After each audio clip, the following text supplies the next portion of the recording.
You are looking at Julian's pronunciation guide, where we look at how to pronounce better some of the most mispronounced words in the world, like this other curious word. But how do you say what you're looking for today?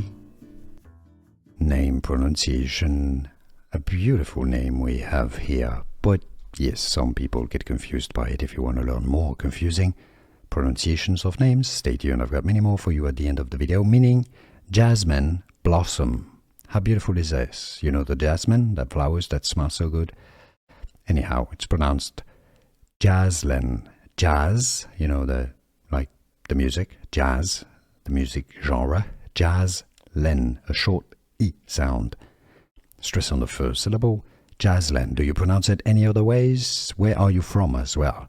If you do, let us know in the comments so everybody knows and understands how to pronounce it better. Jazlyn.